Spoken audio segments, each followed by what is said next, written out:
ये कहानी शुरू होती है शॉन से, जो बेसिकली एक प्रोफेशनल चोर है, लेकिन अपनी गर्लफ्रेंड के सामने वो एक फोटोग्राफर बना हुआ है। वो अपने रूम में कुछ फोटोज देख रहा था कि अचानक डोरबेल बजती है और उससे मिलने उसकी गर्लफ्रेंड आती है जिसका नाम जैकलीन है। और वो अपनी गर्लफ्रेंड की कुछ सेमी न्यूड्स फोटो क्लिक करता है। उसकी गर्लफ्रेंड उसे ये फोटोज डिलीट करने के लिए कहती है, लेकिन शॉन कहता है कि वो ये फोटोज किसी को नहीं दिखाएगा। और इसके बाद शॉन अपने दोस्त कार्लितो से मिलता है, जो उसका क्राइम पार्टनर भी है। ये दोनों एक होटल में कार पार्किंग का काम करते हैं और यहीं से उनकी चोरी का खेल शुरू होता है। यानी जो भी अमीर लोग होटल में खाना खाने आते हैं, ये दोनों उनकी गाड़ी को पार्क करने के बहाने उनके घर ले जाते हैं और उनके घर में जाके चोरी करते हैं। ये दोनों आपस में अपनी चोरी से रिलेटेड बातें कर रहे थे कि अचानक वहाँ पे एक गाड़ी आके रुकती है और कार्लितो उस गाड़ी में बैठ के उसे पार्क करने के बजाय उसके घर ले जाता है। वो उस घर को अच्छे से चेक करता है, लेकिन उसको उस घर में से कुछ भी नहीं मिलता। तभी वो एक ऐसे कमरे में पहुंच जाता है जहाँ पे कुत्ता बैठा था और वो कुत्ता उसके पीछे लग जाता है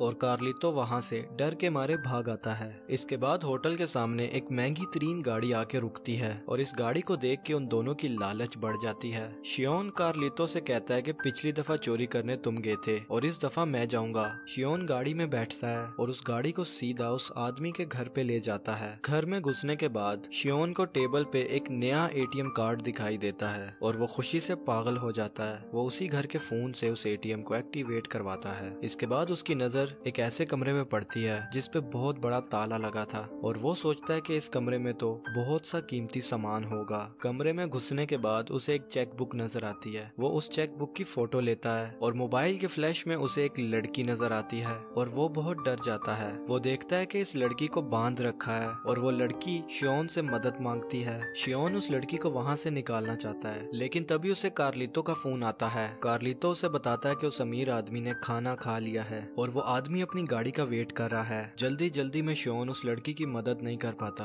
और वो वहाँ से वापस आ जाता है, लेकिन शियोन को आने में थोड़ी देर हो जाती है और वो अमीर आदमी जिसका नाम केल है, उसे शियोन पे शक हो जाता है। दरअसल ये अमीर आदमी एक सीरियल साइको किलर होता है। उस आदमी के जाने के बाद कार्लितो शियोन से पूछता है कि तुम इतने घबराए हुए क्यों हो। शियोन उसे सारा माजरा बताता है। कार्लितो उसे पुलिस को बताने के लिए कहता है, लेकिन शियोन उसे कहता है कि अगर हम पुलिस के पास गए तो हम खुद पकड़े जाएंगे क्योंकि हम दोनों खुद एक चोर हैं। लेकिन फिर भी शियोन टेलीफोन बूथ से पुलिस स्टेशन में फोन करता है और उस लड़की को बचाने के लिए कहता है।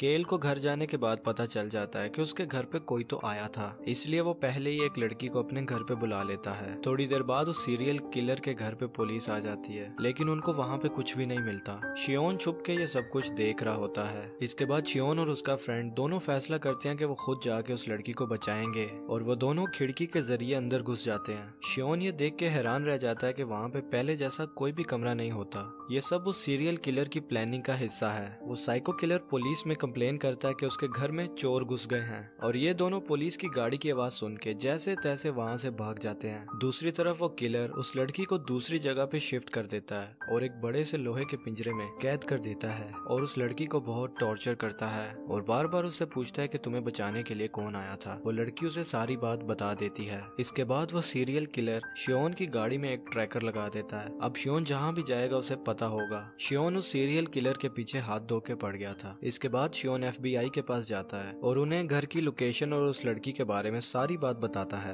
FBI में एक लड़की शियोन से वो फोटो ले लेती है और इस केस को इन्वेस्टिगेट करने के लिए तैयार हो जाती है। FBI के ऑफिस से होके शियोन सीधा अपने घर आता है, लेकिन उसे ये नहीं पता कि वो सीरियल किलर उसका पीछा कर रहा है। शियोन अपने घर में आने के बाद नहाने चला जाता है और वो सीरियल किलर शियोन के पीछे पीछे उसके घर में घुस आता है और शियोन के लैपटॉप में से उसका सारा डाटा चोरी कर लेता है। इसके बाद इन दोनों को पता चलता है कि इन दोनों को नौकरी से निकाल दिया गया है। इसके बाद वो सीरियल किलर शियोन की ही आईडी से उसकी गर्लफ्रेंड की न्यूड फोटो अपलोड कर देता है और उस लड़की के सारे क्लास फेलोज ये फोटो देख लेते हैं और सभी क्लास फेलो जैकलीन की तरफ देखने लगते हैं। जैकलीन अपना फोन उठा के देखती है तो उसे पता चलता है कि शियोन ने उसकी फोटो अपलोड कर दी है। शियोन को एक फोन आता है और उसे पता चलता है कि उसकी गर्लफ्रेंड की फोटो वायरल हो गई है। शियोन अपनी गर्लफ्रेंड के पास जाता है और वो बहुत गुस्से में होती है, इसलिए वो शियोन की कोई भी बात नहीं सुनती। वो अपनी गाड़ी के पास आता है तो देखता है कि उसकी गाड़ी के चारों टायर पंचर हैं और रोड पे सामने से उसकी तरफ एक गाड़ी आती है जिससे वो अपने आप को बहुत मुश्किल से बचाता है।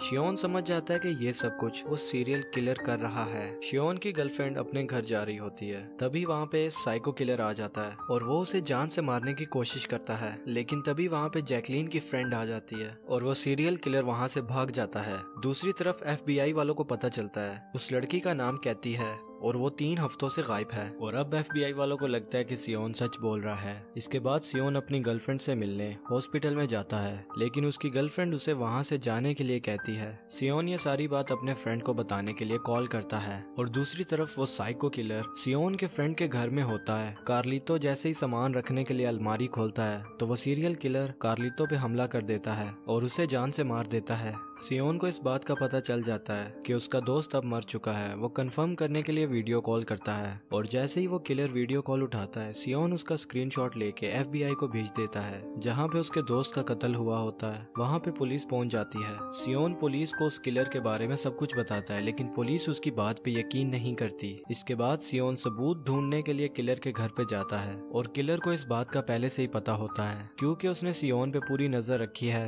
जैसे ही सियोन घर के अंदर जाता है तो पूरे घर की लाइटें ऑन हो जाती हैं और सियोन समझ जाता है कि वो किलर की नजरों में आ गया है। उसी वक्त उसे बम के टाइमर की आवाज आती है और उसी टाइम सियोन किलर की गाड़ी में बैठ जाता है और सही टाइम पे वहां से निकल आता है। दूसरी तरफ FBI वालों को पता चल जाता है कि वो लड़की अभी भी किलर के पास ही है और किलर उस लड़की को मारने के लिए एक खड्डा खोद रहा होता है। सियोन उस लड़की की जान बचाने के लिए उसे ढूंढता ढूंढता उसके पास पहुंच जाता है। वो उसे आजाद करवाने ही वाला था कि किलर उस पे हमला कर देता है और वो सियोन को मार के बेहोश कर देता है। जैसे ही सियोन को होश आता है तो वो देखता है कि वो किलर उससे कहता है कि मैं तुम्हारी आंखों के सामने इस लड़की को मार डालूंगा और वो बगैर देखे उस लड़की पे गोली चला देता है। वो लड़की किसी तरह उस गोली से बच जाती है और मरने की एक्टिंग करती है और जैसे ही वो किलर सियोन को मारने लगता है वो लड़की पीछे से आके उस किलर पे हमला कर देती है। वो किलर जमीन पे गिर जाता है। सियोन उसको जान से मारने ही लगता है कि वो किलर सियोन पे गोली चला देता है। किलर को जिंदा देख के वो दोनों वहाँ से भाग जाते हैं और किलर उनके पीछे पीछे उन्हें ढूंढने निकल जाता है। किलर को लड़की नजर आती है और वो उसको मारने के लिए उसके पास जाने लगता है और इतने में सियोन साइड से निकल के उसके ऊपर हमला कर देता है और वो किलर बेहोश हो जाता है और इतनी देर में FBI भी वहाँ पे आ जाती है। वो उस किलर को पकड़ के जेल में डाल देते हैं और सियोन और वो लड़की वहाँ से चले जाते हैं और सियोन की गर्लफ्रेंड भी समझ जाती है कि ये सब कुछ सियोन ने नहीं किया बल्कि उसका डाटा चोरी हो गया था। और इसके साथ ही ये मूवी यहाँ पे खत्म हो जाती है।